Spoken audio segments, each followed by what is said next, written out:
Hey guys, how's it going? My name is Yeps, My name is Yips. and today we're back with another crazy moneymaker. I've been looking around the wiki just trying to find good stuff, talking to people, and this is one that definitely is super crazy after having tried it out. So we're gonna check it out today, see how much you can make, see how feasible it is long term, and yeah, just do an overall analysis. Let's hop into it. To make sure you never miss a video, make sure to subscribe and click that bell icon. Before we can get started, we're going to need to make sure that we have binding contracts. These are pretty simple to make. You just make them at a summoning obelisk with the required items.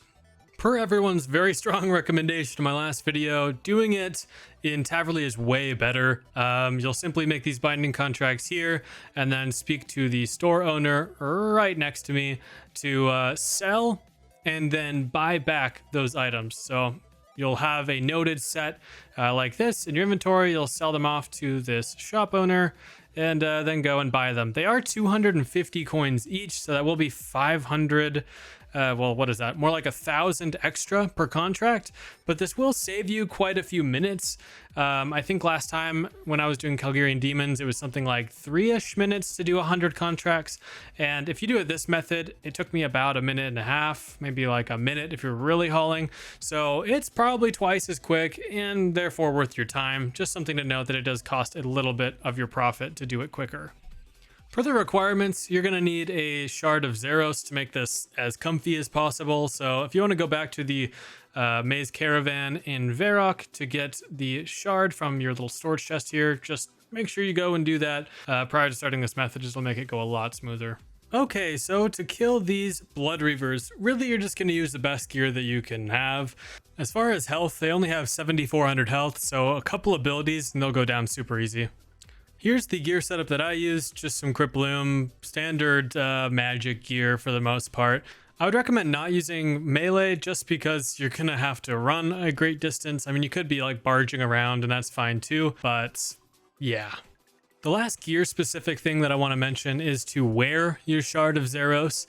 That will keep the other monsters and magicians and whatever the heck down there from aggroing onto you and causing just a whole big ruckus. As you see here, I forgot to wear it initially and kind of just get mobbed, and it's just way too much strife, not worth the energy. So make sure that you're going to be wearing that on your person.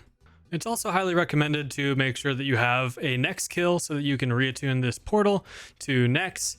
I also found that it's easiest to set this arrival point to the next kill count room. It's a little bit quicker, in my opinion, to getting to the bulk of the Blood Reavers. I mean, it's really just going to save you a few seconds. Otherwise, you'll end up on the other side of this room. Not a big deal.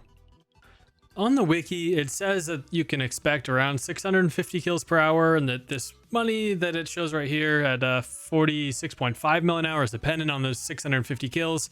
So I wanted to test to see how quickly I could do those 100 kills and see if it's in line with what the guide says. These are the spawn locations for the next kill count room.